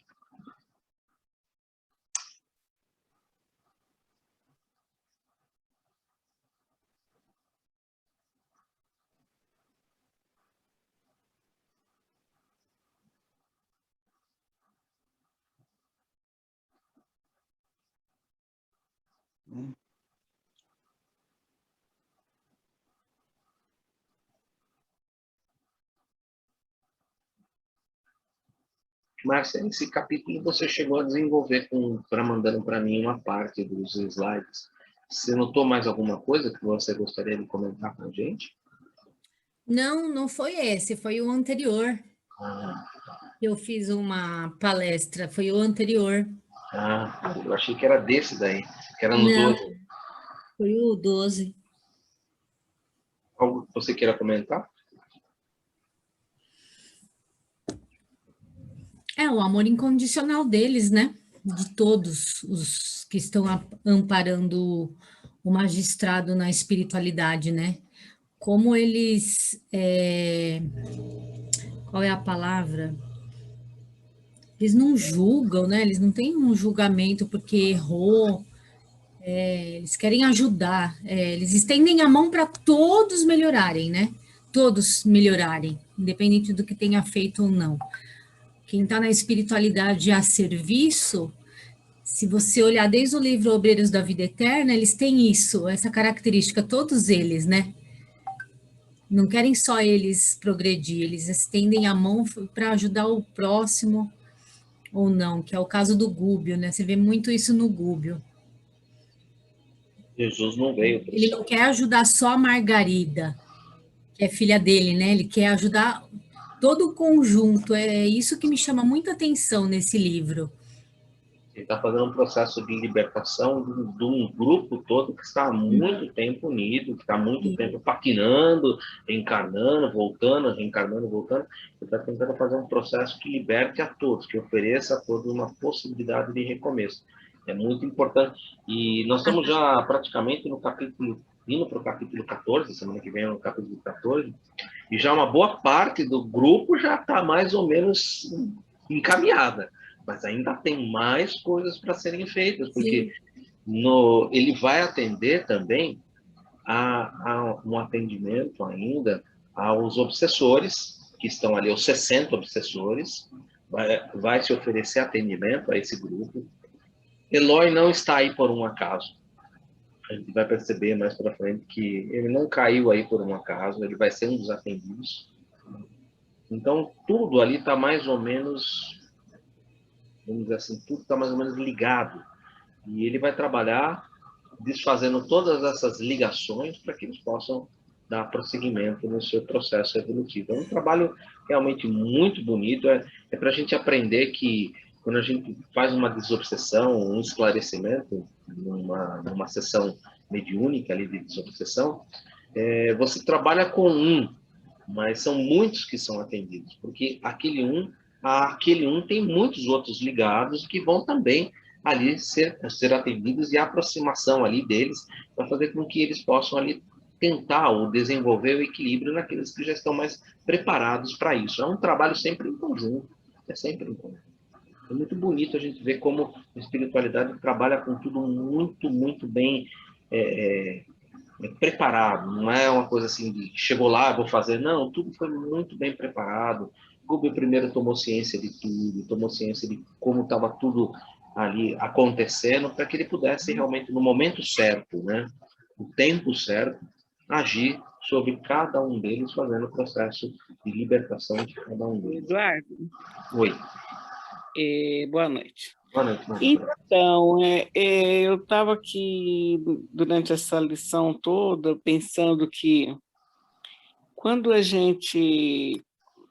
Quantas pessoas na família da gente vêm para a gente perdoar e ser perdoado, né, por elas? Porque você vê aí que é tanta coisa que acontece com esse grupo todo, e tudo isso é que um precisa de perdoar o outro e ser perdoado, e para continuar, é que se a gente não perdoa, a gente não consegue se melhorar como pessoa. E esse aprendizado, assim, aí eu fico pensando, a gente tem aquele irmão que às vezes ele fala uma coisa tão assim boba e a gente implica, fica irritado.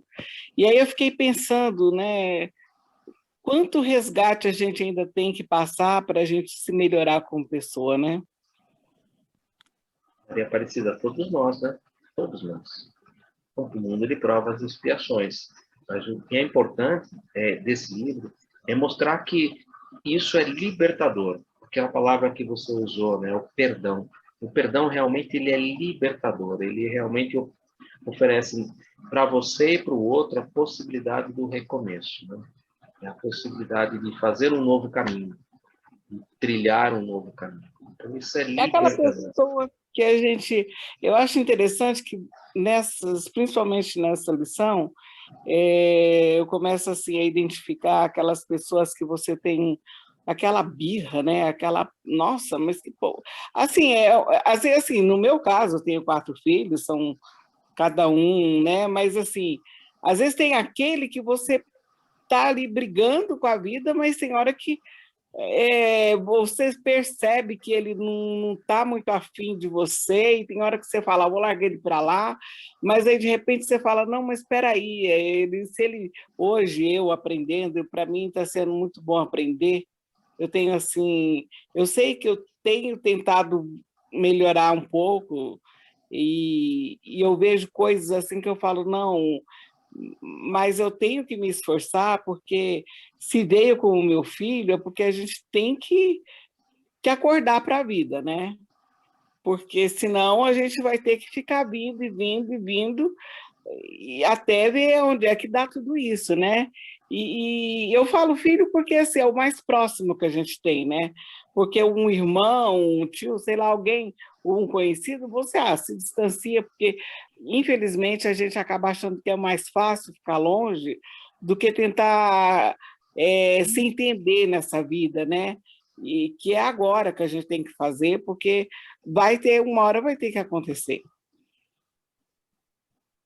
De qualquer maneira, a recomendação de Jesus é importante, né? Orai pelos vossos inimigos, né? Então, mesmo que você nesse momento não consegue, porque realmente às vezes há muitas situações em que o outro lado não está ainda preparado, você não pode ir lá e ficar apanhando de uma determinada pessoa indefinidamente. Nesse caso, se afasta e continua orando. Ore por ele para que os bons espíritos possam ali trazer a clareza das ideias, trazer a clareza para que um dia ele ali, intuído, possa ter a ideia de não vale a pena continuar nesse caminho, não vale a pena persistir nesse caminho. Mas a oração pelos inimigos, ela é pontuada, né, no capítulo 6 de Mateus, e é o processo, né? Quando você chega numa circunstância em que não tem como, não há mais o diálogo, como o próprio Jesus ensina ali, chame primeiro, tente você com ele em particular. Não deu certo, traga uma testemunha. Não deu certo, leva para a igreja. Coloca, colocando da maneira como ele colocou. Não deu certo, realmente, oração. Ore por ele e continua seu caminho. Dá continuidade no seu caminho. O processo é esse mesmo, né? E aquela mesma situação que Kardec coloca no início do Livro dos Médiuns, né? Quando ele fala se a gente deve tentar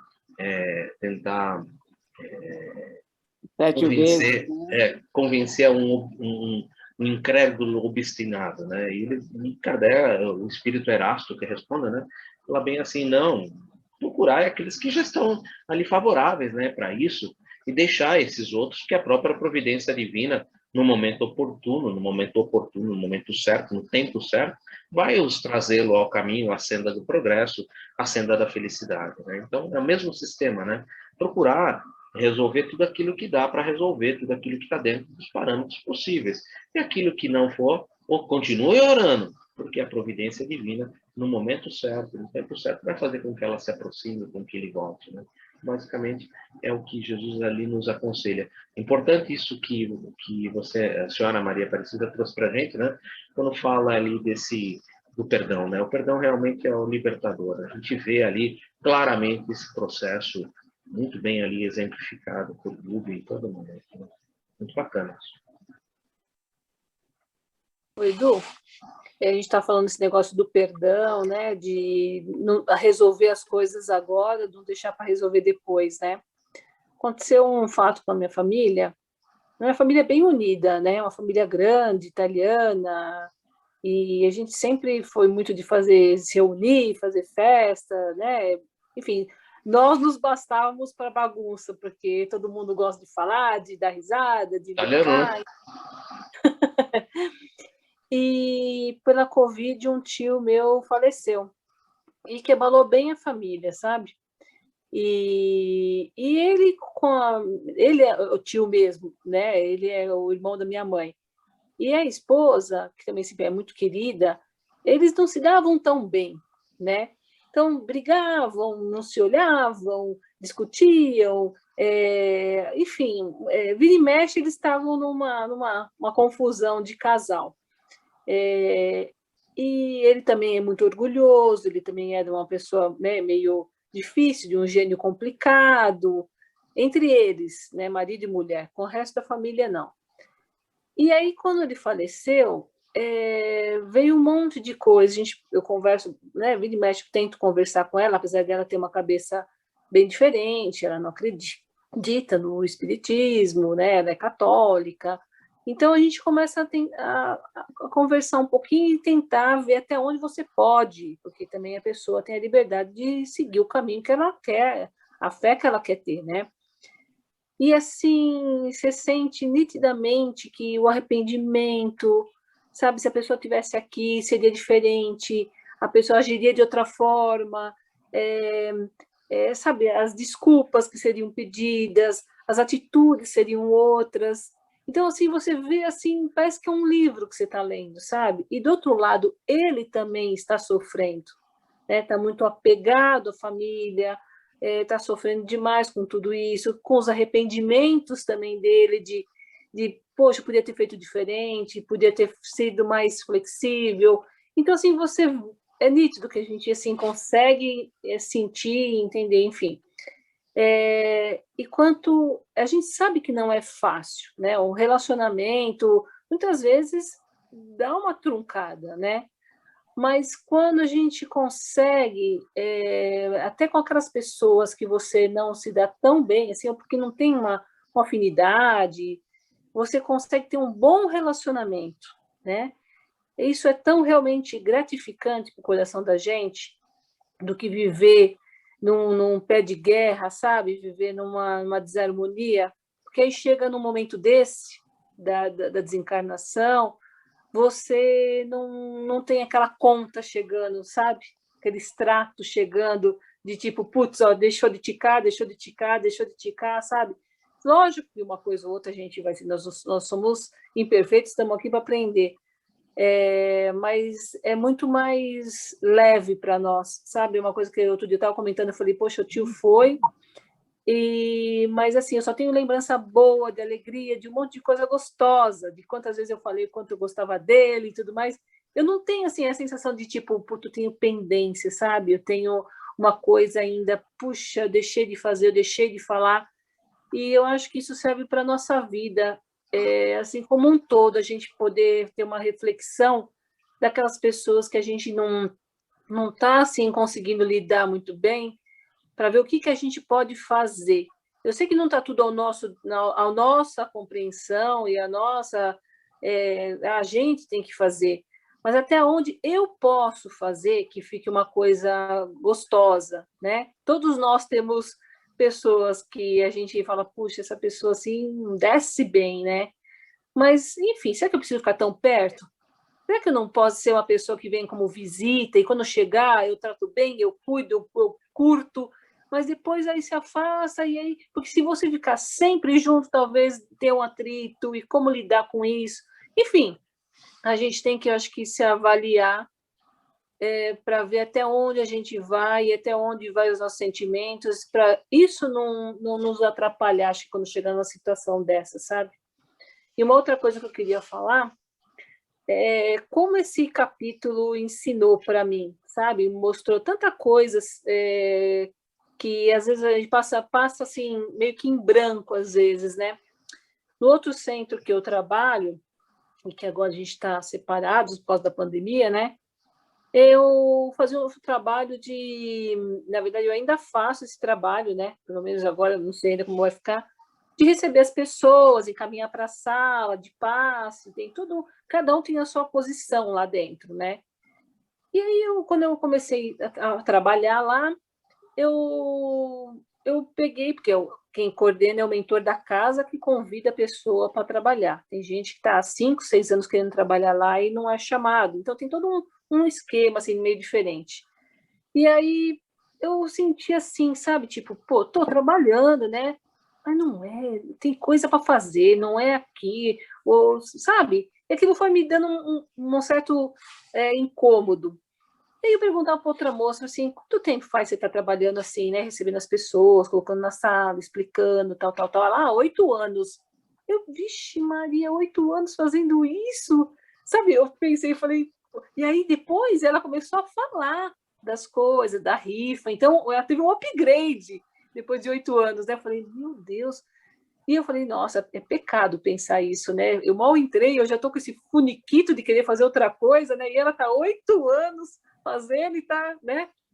Aí eu sonhei com o mentor da casa, né? Com o Dr. Romano, e foi um sonho tão bonito, mas assim, exatamente como falou ali, eu estava totalmente consciente do que estava acontecendo.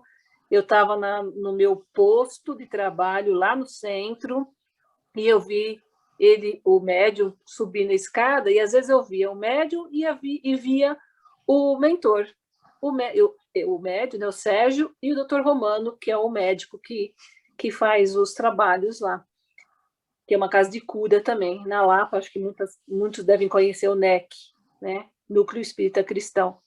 E aí eu senti no sonho, nesse desdobramento, que ele estava permitindo que eu visse. Então, tudo isso veio na cabeça da gente no sonho, né? Que ele estava permitindo que eu enxergasse ele. Então, uma hora eu vi o Sérgio, uma hora eu via ele, uma hora eu vi o Sérgio, uma hora eu vi... Aí ele estava subindo a escada, aí ele pegou na minha mão e falou várias coisas. Mas o que ficou foi, tipo, você tem muitos trabalhos a fazer. Tipo, vai atrás. Você tem muitos trabalhos a desenvolver. Vai, né? Tipo, vai atrás. E ele falou muito mais coisa. Mas quando eu acordei, eu lembrei disso, que foi exatamente mostrou no texto. Você vai ter as lembranças do que é necessário, né, de fazer. Você não vai lembrar de tudo. Então, quando eu li tudo isso, eu falei, nossa, é tão interessante isso. Parece que a gente está vendo uma novela, mas é uma novela que está acontecendo com a gente também, né? E aí eu falei, poxa, essa inquietação então tem um propósito, eu tenho que... Eu sei que as coisas vão vir ao meu encontro, mas eu não posso ficar 8 anos aqui. Não é esse o trabalho. Pode ser esse também, mas tem mais Bem, coisa, né? Pode ter mais coisa. Então, era isso que eu queria compartilhar. muito obrigado. Obrigado mesmo. Sabe, Edu, Oi, essa coisa do perdão, no trabalho que eu faço lá no hospital, na área dos doentes terminais, uma vez eu entrei no quarto de um paciente e toda semana eu visitava, né? E num determinado dia, a moça da limpeza entrou para limpar o quarto, aí a esposa dele falou, vamos conversar lá fora no corredor. Aí nós começamos a conversar e ela disse assim para mim, sabe, você está vendo uma pessoa muito mudada.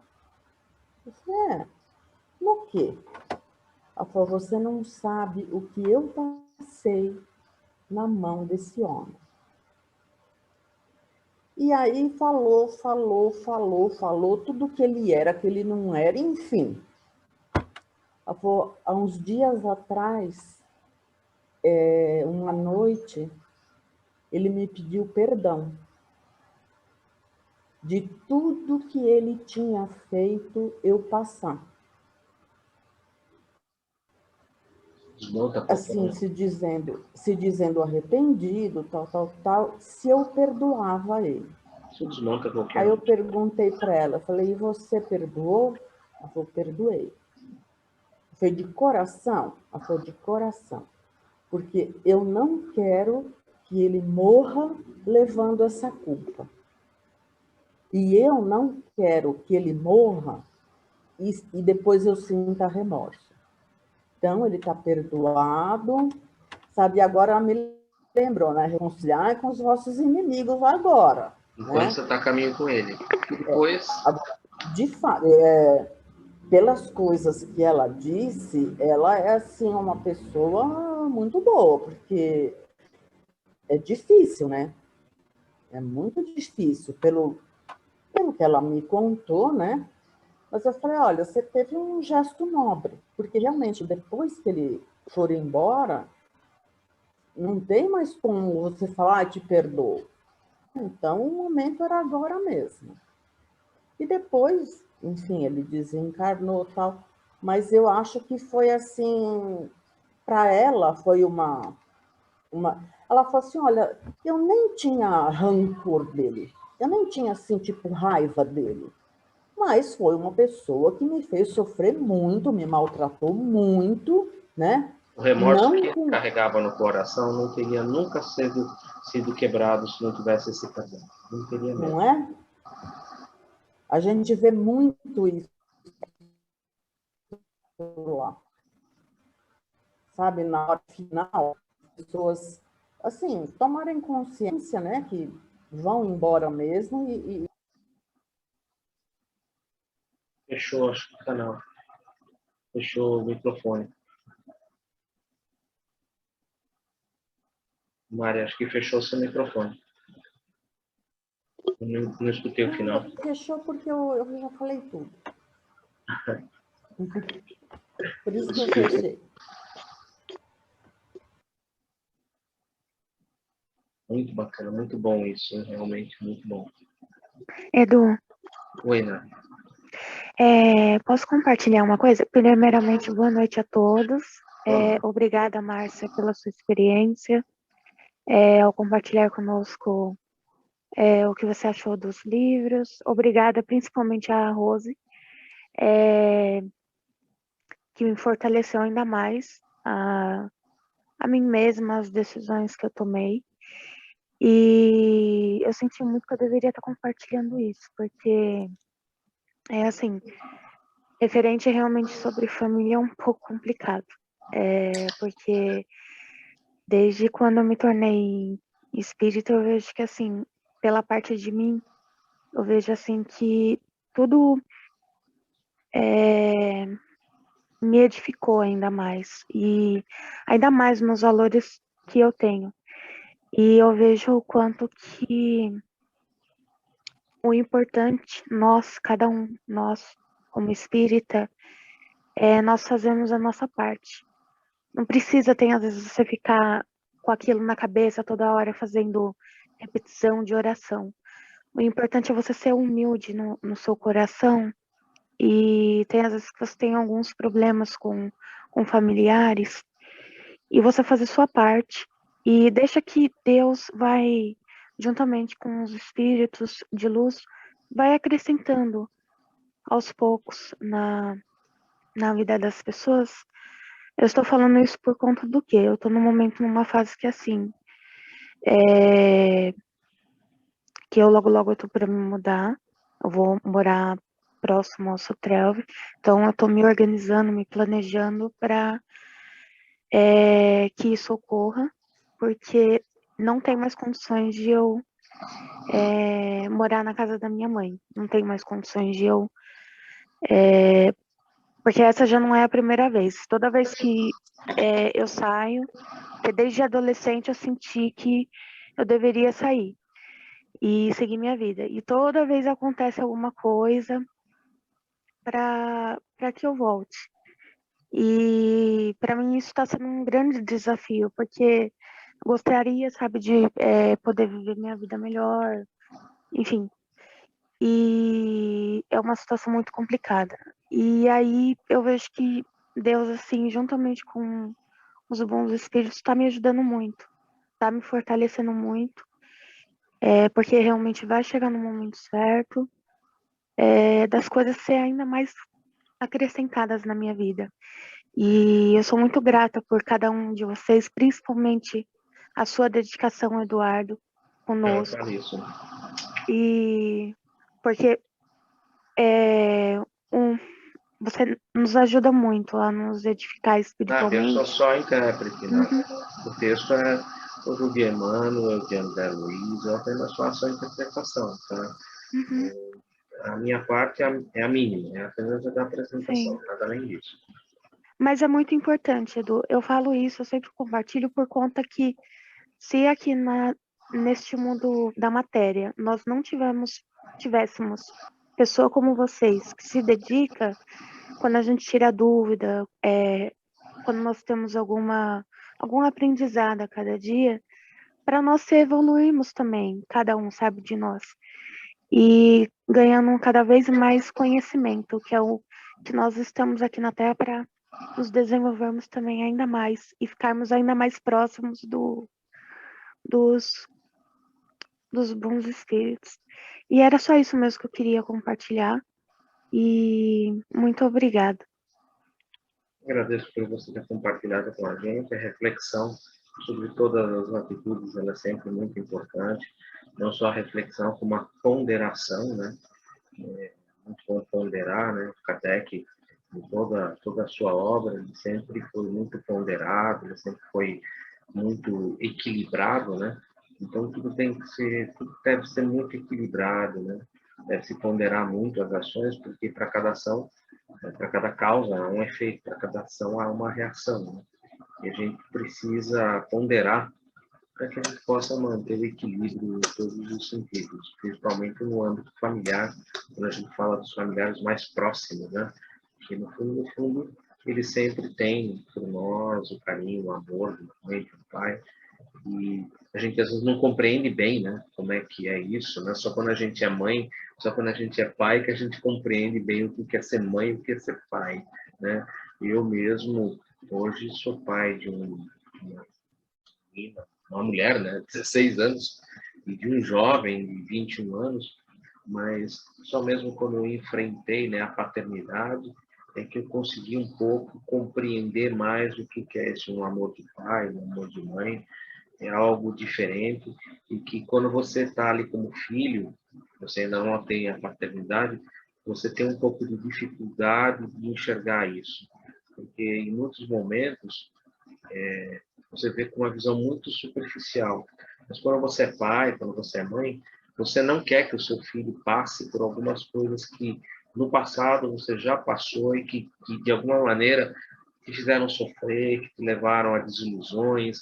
e você quer que tudo seja felicidade, tudo seja o melhor, e você luta muito por isso, e às vezes acaba tolindo do teu filho as possibilidades dele alçar os seus voos próprios e enfrentar a própria vida, situações que a vida vai exigir, né? Às vezes você quer colocar numa cúpula, né, de vidro e de proteção. Isso acontece, todos os pais, quem é pai sabe disso. A gente quer sempre o melhor. E às vezes a gente, sem querer, tá? Sem querer, a gente às vezes quer colocar o filho dentro de uma cúpula e proteger de tudo que está de fora. Isso não é bom, a gente sabe que isso não é bom, porque as pessoas precisam aprender, elas estão nesse mundo exatamente para se desenvolver moral e intelectualmente. E é só mesmo sendo expostas, né, é que realmente a gente vai conseguir avançar, vai conseguir vencer. Mas a gente tem que ter essa compreensão, né? Tem que compreender que o pai, a mãe ali naquela situação, eles às vezes têm uma visão e querem te proteger. Somente quando a gente é pai e mãe que a gente consegue avaliar isso um pouco melhor. Ser indulgente, praticar caridade, a caridade como Jesus nos ensinou, né? Benevolência para com todos, imperfeição com as imperfeições alheias e o perdão das ofensas, né? A caridade como vista por Jesus, né? A gente tem que tentar, né, ir trabalhando nesse sentido. Bom, é isso, gente. Eu não sei se alguém quer colocar mais alguma coisa. Clécia, é difícil de te ver. Hoje você esteve aqui com a gente. Você gostaria de compartilhar com a gente alguma coisa?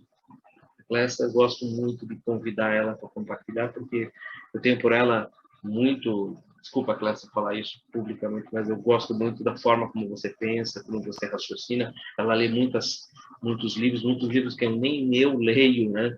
Principalmente de psicologia. Então, é alguém que eu sempre gosto de ouvir, porque traz para mim e para o grupo todo, né, pontos que às vezes valem a pena a gente meditar. Por que não meditar sobre isso também? Se você puder trazer alguma contribuição, eu agradeceria muito de coração. Não quero te forçar, pelo amor de Deus, senão depois você não aparece mais. Pelo amor de Deus, não pense isso, tá, Clécia? Pelo amor de Deus. Não. Pelo amor de Deus, você fica falando essas coisas, Eduardo. Inclusive, eu tenho trabalhado muito, por isso eu estive ausente, eu tive compromisso de trabalho. E hoje em dia eu já nem leio mais quanto eu gostaria ou deveria. A gente põe a culpa no trabalho, né? Dá até vergonha de falar isso, porque a gente faz o nosso tempo também, né? Então eu realmente tô no negativo aqui há muito tempo já, desde essa pandemia. Eu cheguei atrasada hoje também, peço desculpas. Mas eu acho que são colocações todas muito importantes. Sempre que a gente reflete na vida, né, a função das histórias, desde os contos de fada até os livros de André Luiz, sempre fazem a gente refletir na nossa própria caminhada, na nossa própria história. E se André Luiz mostra para a gente o outro lado de muitas situações, ou seja, o ponto de vista do lado espiritual, que a gente faça o exercício nas nossas relações do dia a dia, que a gente tente fazer o exercício de se colocar em outro ponto de vista, porque o nosso ponto de vista a gente já conhece, né, há muito tempo. Enquanto a gente não abrir os olhos para outras perspectivas, a gente vai continuar repetindo as nossas experiências. É a mesma coisa que a gente fala, por exemplo, para uma criança. Se você quer ter um resultado diferente, não dá para continuar fazendo a mesma coisa. É preciso fazer alguma coisa diferente para ter um resultado diferente.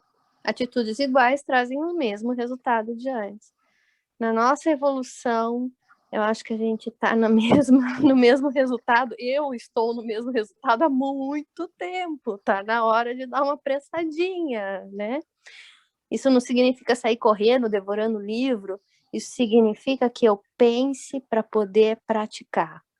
E essa é a grande dificuldade da nossa vida. Quando a gente descobre isso, até vai um pouco mais, assim, o fluxo, né? Quando você entra no fluxo, você até vai um pouquinho melhor. Mas é muito fácil a gente sair desse fluxo e voltar para a nossa apatia de sempre, para os nossos velhos hábitos de sempre, que vão nos levar para o mesmo velho resultado de sempre, que é aquele resultado que a gente não gosta e não quer. Então, escutar essas histórias, estudar André Luiz, estudar outras literaturas, seja do que for, independente de ser literatura espírita, só serve se a gente conseguir aplicar isso de maneira prática, com a gente mesmo, né? Nossa, tá vendo, gente? Uma finalização com chave de ouro, né? Que você sempre fala, né? A classe sempre traz pontos de vista que, às vezes, a gente precisa meditar um pouco mais, né? A aplicação de tudo isso na nossa vida, no nosso cotidiano. Algo para a gente refletir, né? Estudo refletido. Agora, reflexão sobre tudo isso. Bom, gente, é isso. Alguém gostaria de colocar mais alguma coisa? Senão eu ia pedir para vocês quem poderia fazer para a gente o encerramento. Semana que vem a gente vai começar o capítulo 14, singular episódio, um capítulo que demonstra como todos os espíritos têm no âmago, centelha imortal do amor, mesmo aqueles que principalmente, e os que resta demonstrando, está provisoriamente engajados no mal. Nesse caso, sua conversão ao melhor, seu retorno ao bem, constitui aprendizado dos mais comoventes. É um resuminho que eu peguei na internet, capítulo 14. Capítulo 14, singular episódio, um capítulo muito bonito, em que a gente vai tentar ver se a gente consegue fazer em 2 encontros. Continua ainda de pé o convite que eu fiz para o Saulo, ele ainda não respondeu para mim, mas quando ele responder, eu passo para vocês, para a gente ver se a gente consegue fazer uma palestra com ele, provavelmente em outubro, pelo que eu propus para ele, numa terça-feira, nesse horário mesmo, em que ele vai fazer uma palestra sobre o livro Libertação. O tema é o livro Libertação, na visão dele, na visão de alguém que vai ver o livro numa visão geral, e depois ele vai abrir, conforme a gente já pelo menos eu conversei assim, superficialmente, né? Pelo menos mais uns 40 minutos, 1 hora, para que a gente possa estabelecer algumas perguntas sobre os aspectos que ele vai trazer, aspectos que eu mesmo às vezes não conheço da própria construção da obra. Ele é um profundo estudioso dessa área, né? Ele vai trazer alguns aspectos, inclusive, que ele falou, algumas coisas que são importantes na construção e na elaboração dessa obra que Francisco Cândido Xavier, quando fez essa obra. Tem alguns aspectos interessantes. Então, que vale a pena a gente conhecer isso, que vai ajudar a gente a ver uma visão mais profunda da própria obra. Vamos esperar e ver se ele aceita o nosso convite. Ele já deu uma ilustração. A gente conversou, né? Mas ele falou, a agenda é complicada, né? Estou esperando ele passar para mim. Assim que ele passar, eu passo para vocês. Vamos esperar e ver o que vai acontecer. Quem pode fazer o encerramento para a gente, por favor?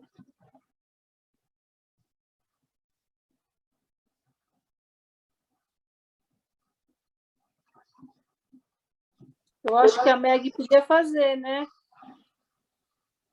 Por favor.